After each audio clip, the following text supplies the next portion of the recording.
The moment the screen lit up and the tone turned urgent, it was clear this wasn't going to be just another routine political message.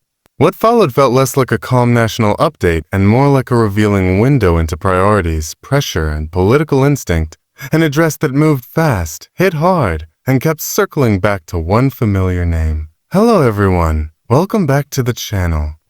Today we're breaking down why Trump couldn't stop talking about Biden in his urgent national address, looking beyond the headlines to understand what was really happening, how it was delivered, and what it tells us about the current political moment. At first glance, the exterior presentation of the address was designed for immediacy. The timing was tight, the framing deliberate, and the overall look communicated urgency rather than ceremony.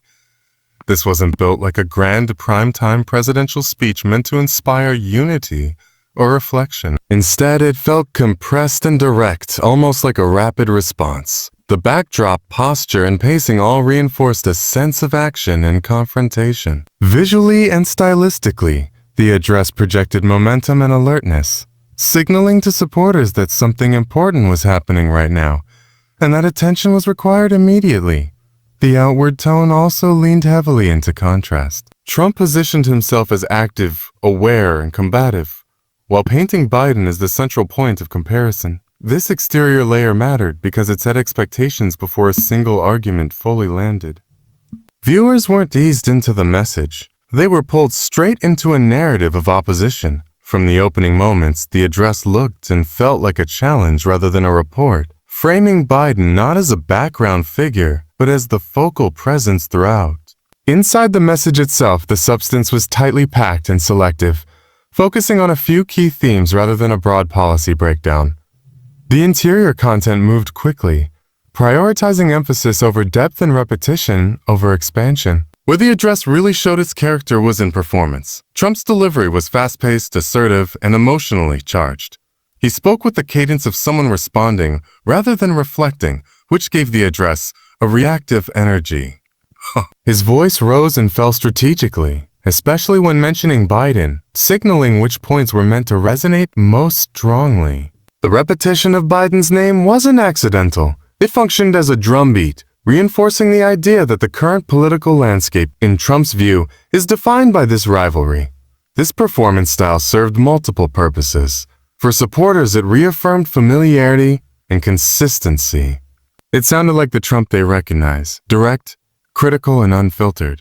For undecided viewers, the intensity itself became the message, suggesting urgency and high stakes. And for critics, the fixation on Biden became the headline. Performance-wise, the address didn't aim for subtle persuasion. It aimed for clarity of conflict. Another key aspect of the performance was pacing. The rushed nature of the address created a sense of pressure, as if events were unfolding too quickly for long explanations. That rush amplified emotional impact but left little room for nuance. Trump used this to his advantage by returning repeatedly to Biden as a symbol, rather than engaging deeply with policy specifics. The performance wasn't about exploring complexity. It was about establishing responsibility and blame in clear, memorable terms. In terms of safety features, the address stayed within familiar rhetorical guardrails. While aggressive in tone, it avoided crossing into unpredictable territory that could alienate core supporters. Trump relied on tested talking points and known criticisms. This rhetorical safety net ensured that even as the address felt urgent and intense, it remained aligned with his established political brand. There was also a strategic safety element in focusing so heavily on Biden. By centering the address on a single opponent, Trump reduced the risk of message dilution. Instead of spreading attention across multiple issues or figures, he kept viewers anchored to one narrative thread. This focus minimized confusion and maximized recall, a form of communicative safety that keeps the message intact long after the address ends. The unique selling points of this address lie in its clarity of target and emotional efficiency. Unlike longer speeches that attempt to balance policy, unity, and explanation, this address sold a single idea: that Biden is central to everything Trump sees as going wrong or at stake. That clarity is powerful in a crowded media environment. Viewers didn't have to guess what the takeaway was supposed to be. Another unique element was the sense of immediacy. The rushed delivery, urgent framing, and repeated emphasis created an impression that this message couldn't wait. Whether or not the content itself was new, the packaging made it feel time-sensitive. That urgency is a key differentiator, especially in an era where audiences are overwhelmed with constant political messaging. The address also leveraged familiarity as a selling point. Trump didn't reinvent his style or tone, he doubled down on it. For his base, that consistency is reassuring. It signals reliability and reinforces identity. The unique appeal wasn't novelty, but recognition. The sense that this is exactly what they expect and want from him. When it comes to price, the cost of this approach is largely political rather than financial.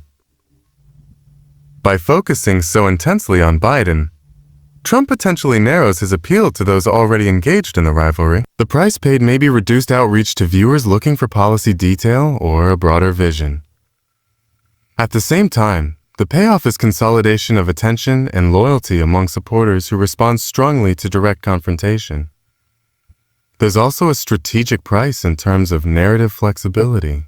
Once an address is so clearly framed around one opponent, future messaging can feel constrained by that same rivalry. Every new development risks being filtered through the same lens, which can be both a strength and a limitation. The address essentially doubles down on a political investment, betting that this focus will continue to resonate more than it repels. As the address settled and reactions began to roll in, its impact became clearer. Supporters saw strength and urgency. Critics saw obsession and repetition. Neutral viewers were left with a strong impression of conflict as the defining theme. Regardless of perspective, the address succeeded in keeping Biden at the center of the conversation, which appeared to be the primary goal. In conclusion, Trump couldn't stop talking about Biden in his urgent national address because the message wasn't just about information. It was about framing the political moment as a direct contest. From the exterior presentation to the interior substance, from the charged performance to the strategic guardrails, everything pointed toward reinforcing a single narrative. The unique value of the address lay in its focus, urgency, and emotional clarity, even as that focus came with its own costs. Whether viewers saw it as effective leadership or excessive fixation, the address did what it set out to do. It commanded attention, sparked debate, and made sure one name lingered long after the broadcast ended. And in today's political media landscape, that lingering presence may be the most valuable outcome of all.